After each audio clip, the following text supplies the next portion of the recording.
खुलुमबाय बेयो बड'लेण्ड इंखं टेलिभिजन दिनै 18 फेब्रुवारि 2025 मंगलबार खालि सानसेनि बरादखौ नोंथांमोननि खाथियाव लाबोदों आं सदानन्द दैमारिया।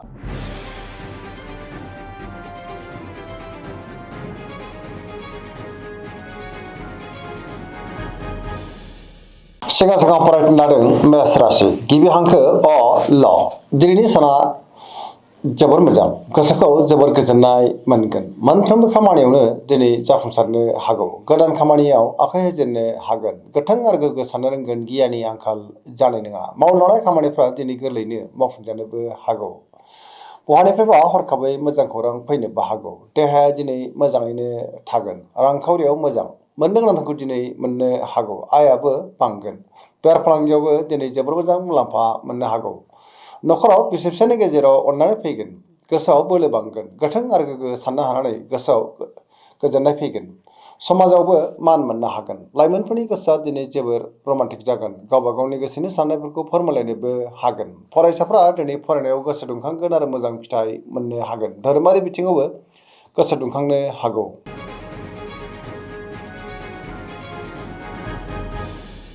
वृष राशि गिबि हांखो इ उ ब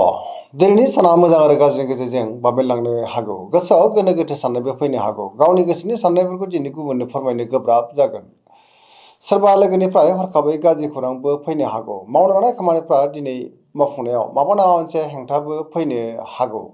गुबुननि थाखाय नाङा फाङा जेंनायाव गोग्लैनांनोबो हागौ समाजाव नाथाय मान मोनगोन रांखावरियाव मोजां मोननो गोनांखौ दिनै मोननो हागौ बेफार फालांगियाव मोजां होनजायो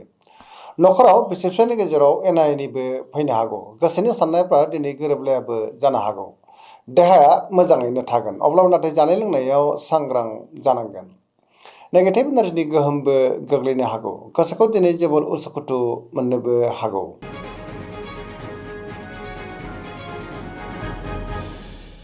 मिथुन राशि गिबि हांखो ख स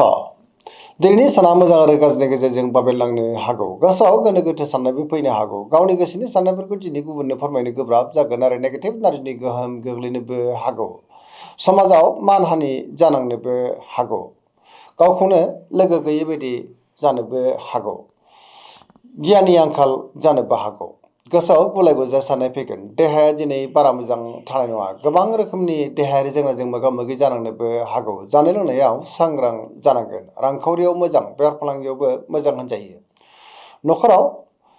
बिदा फंबायनि गेजेराव एना एनिबो फैनो हागौ गावनि गोसोनि साननायफोरखौ दिनै गुबुननो फोरमायनो गोब्राब जागोन सोरबा लोगोजों रायखोमा जानोबो हागौ आरो नेगेटिभ एनार्जिनि गोहोमबो गोग्लैनो हागौ मोनफ्रोमबो बिथिङावनो दिनै सांग्रां जानाया गाहाम।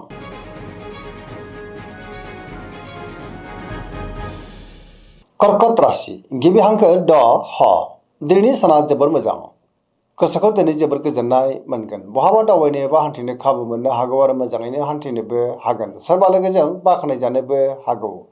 पजिटिभ एनार्जिनि गोहोम गोग्लैगोन गोसोआव गोथों आरो गोग्गो साननो रोंगोन गियाननि आंखाल जानाय नङा मावलांनाय खामानिफ्राबो दिनै गोरलैयै मावफुंजानोबो हागौ रांखावरियाव मोजां बेफार फालांगियावबो दिनै जोबोर मोजां मुलाम्फा मोननोबो हागोन नखराव बिदा फंबायनि हेफाजाबखौ मोननो हागोन बिसि फिसायनि गेजेराव मोजां सोमोन्दो थागोन बिमा बिफानिफ्राय अननायफोरखौ दिनै मोननो हागौ गुबुननिफ्राय थोजासे हेफाजाब मोननोबो हागौ गोबां मोजां खाबुबो दिनै फैनो हागौ फरायसाफोरा दिनै फरायनायाव गोसो दुंखांगोन आरो मोजां फिथाइ मोननोबो हागोन पजिटिभ एनार्जिनि गोहोम गोग्लैगोन।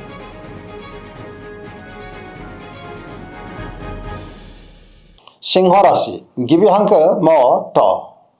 दिनैनि साना जोबोर मोजां मोनफ्रोमबो बिथिङावनो जाफुंसारगोन गोसोआव गोथों आरो गोग्गो साननाय फैगोन गियाननि आंखाल जानाय नङा गावनि गोसोनि साननायफोरखौ दिनै गुबुननो फोरमायनोबो हागोन माबा नङा मोनसे मोजां खौरांबो फैनो हागौ गोसोआव गोथों आरो गोग्गो साननाय फैगोन रांखावरियाव दिनै जोबोर मोजां होनजायो बेफार फालांगियावबो जोबोर मोजां मुलाम्फा मोनगोन गावनि गोसोनि साननायफोरखौ गुबुननो फोरमायनो हानानै गोसोआव गोजोननाय फैगोन नखराव बिसि फिसायनि गेजेराव अननानै फैगोन गुबुननि गोसोखौ दिनै गोरलैयैनो बोनोबो हागोन देहाया दिनै मोजाङैनो थागोन फरायसाफ्रा दिनै फरायनायाव गोसो दुंखांगोन आरो मोजां फिथाइ मोननोबो हागोन लाइमोनफ्रा जोबोर खुसि जागोन आरो गावबा गावनि गोसोनि साननायफोरखौ दिनै फोरमायलायनोबो हागोन पजिटिभ एनार्जिनि गोहोम गोग्लैगोन।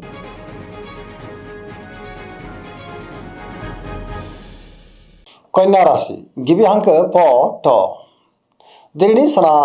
जोबोर मोजां गोसोखौ जोबोर गोजोननाय मोनगोन सोरबा लोगोजों बाख्नायजानोबो हागौ पजिटिभ साननो रोंगोन गियाननि आंखाल जानाय नङा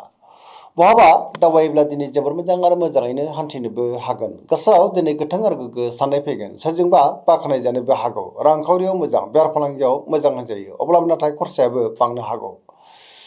गुबुननि गोसोखौ गोरलैनो बोनोबो हागोन जायखि खामानि मावा मानो दिनै मोनफ्रोमबो खामानियावनो जाफुंसारनो हागौ पजिटिभ एनार्जिनि गोहोम गोग्लैगोन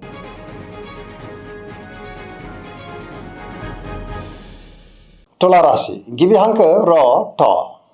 दिनैनि साना जोबोर मोजां बहाबा दावबायनो एबा हान्थिनो खाबु मोननो हागौ आरो मोजाङैनो हान्थिनोबो हागोन सोरबा लोगोजों बाख्नाय जानोबो हागौ फरायसाफ्रा दिनै फरायनायाव गोसो दुंखांगोन आरो मोजां फिथाइ मोननोबो हागोन गोसोनि बोलोआ दिनै बांनोबो हागौ गोसोआव गोथों आरो गोग्गो साननाय फैगोन मावनो लानाय खामानिफ्रा दिनै गोरलैयैनो मावफुंजानोबो हागौ देहाया दिनै मोजाङैनो थागोन रांखावरियाव जोबोर मोजां होनजायो बेफार फालांगियावबो दिनै जोबोर मोजां मुलाम्फा मोनगोन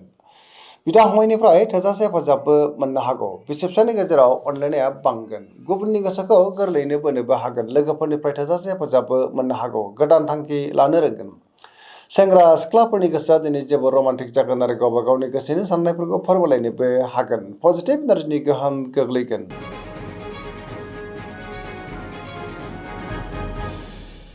वृश्चिक राशि गिबि हांखो न स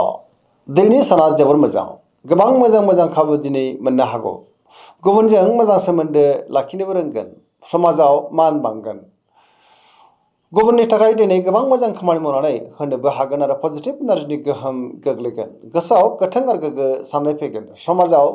मान मोनगोन मावनो लानाय खामानिफ्रा दिनै गोरलैयैनो मावफुंजानोबो हागौ गुबुननिफ्राय थोजासे हेफाजाबबो मोननो हागौ गोसोनि बोलोआ बांगोन रांखावरियाव दिनै जोबोर मोजां होनजायो बेफार फालांगियावबो जोबोर मोजां मुलाम्फा मोननोबो हागोन गावनि गोसोनि साननायफोरखौ दिनै गुबुननो फोरमायनोबो हागोन देहाया मोजाङैनो थागोन फरायसाफ्रा दिनै फरायनायाव गोसो दुंखांगोन आरो मोजां फिथाइ मोननोबो हागोन लाइमोनफ्रा जोबोर रमान्टिक जागोन आरो गावबा गावनि गोसोनि साननायफोरखौ दिनै फोरमायलायनो हागोन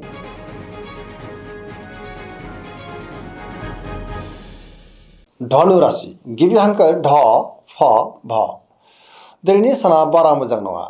गुबुननि थाखाय दिनै नाङा फाङा जेंनायाव गोग्लैलांनोबो हागौ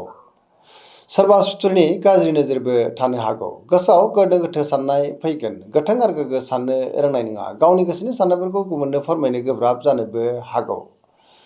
गोसोनि साननायफोरा दिनै देबारनांगोन रांखावरियाव मोजां अब्लाबो नाथाय खरसाया बांनोबो हागौ बेफार फालांगियाव मोजां होनजायो देहाया दिनै मोजाङैनो थागोन अब्लाबो नाथाय नेगेटिभ एनार्जिनि गोहोम गोग्लैनोबो हागौ मोनफ्रोमबो बिथिङावनो दिनै सांग्रां जानाया गाहाम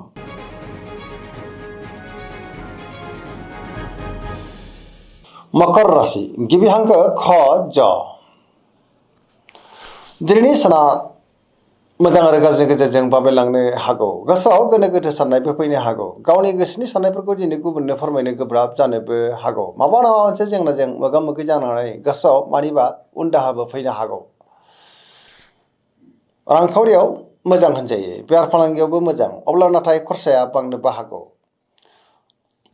गुबुनजों मोजां सोमोन्दो लाखिनो दिनै गोब्राब जानोबो हागौ गोदान खामानियाव आखाइ होजेननो हानाय नङा नखराव बिदा फंबायनि गेजेराव अनलायनाय फैगोन बिसोरनिफ्राय हेफाजाबखौबो मोननो हागौ फरायसाफ्रा दिनै फरायनायाव गोसो दुंखांगोन आरो मोजां फिथाइ मोननोबो हागोन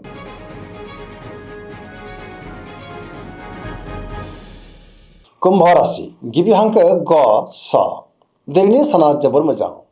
सोरबा गोजाम लोगोजों बहाबा लोगो मोनलायनानै गोसोआ दिनै जोबोर खुसि जागोन नखराव अनलायनाय फैगोन बिदा फंबायनिफ्राय थोजासे हेफाजाबबो मोननो हागौ गोदान थांखि लानो रोंगोन सेंग्रा सिख्लाफोरनि गोसोआ दिनै जोबोर रमान्टिक जागोन आरो गावबा गावनि गोसोनि साननायफोरखौ फोरमायलायनोबो हागोन फरायसाफ्रा दिनै फरायनायाव गोसो दुंखांगोन आरो मोजां फिथाइ मोननोबो हागोन समाजाव मान मोननो हागोन गोबां मुंदांखा सुबुंजों दिनै लोगो मोनज्लायनोबो हागौ रांखावरियाव जोबोर मोजां होनजायो बेफार फालांगियावबो दिनै जोबोर मोजां मुलाम्फा मोननोबो हागोन गोबां रोखोमनि सिगांनि जेंनाखौ दिनै गोरलैयैनो सुस्रांनो हागोन बिमा बिफानिफ्राय अननाय आरोफोरखौ मोननो हागौ पजिटिभ एनार्जिनि गोहोम गोग्लैगोन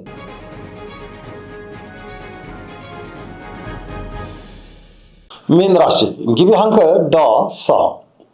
दिनैनि साना जोबोर मोजां मोनफ्रोमबो बिथिङावनो जाफुंसारगोन गुबुननि थाखाय दिनै गोबां मोजां खामानि मावनानै होनोबो हागोन आरो पजिटिभ साननाय फैगोन गोथों आरो गोग्गो साननो रोंगोन गियाननि आंखाल जानाय नङा गावनि गोसोनि साननायफोरखौ दिनै गुबुननो फोरमायनोबो हागोन। देहाया दिनै मोजाङैनो थागोन, रांखावरियाव मोजां, बेफार फालांगियावबो मोजां होनजायो। सोरजोंबा बाख्नायजानानै गोसोआ दिनै जोबोर खुसि जागोन, पजिटिभ एनार्जिनि गोहोम गोग्लैगोन। लाइमोनफ्रा जोबोर रमान्टिक जागोन आरो गावबा गावनि गोसोनि साननायफोरखौ दिनै फोरमायलायनोबो हागोन। सरासनस्रायै दिनै साना जोबोर मोजां आरो मोजाङैनो बारग'लांगोन। दिनैनि राशि फरायनाय एसेनोसै। जोबनायाव बेखौनो खावलायो जाहाथे नोंथांमोना सानफ्रामबो जोंनि बे बड'लेण्ड इंखं टेलिभिजनखौ नायबाय थायो आरो साबस्क्राइब खालामो, लोगोसे लाइक खालामो आरो शेयार खालामो। एसेनोसै, गोजोन्थों।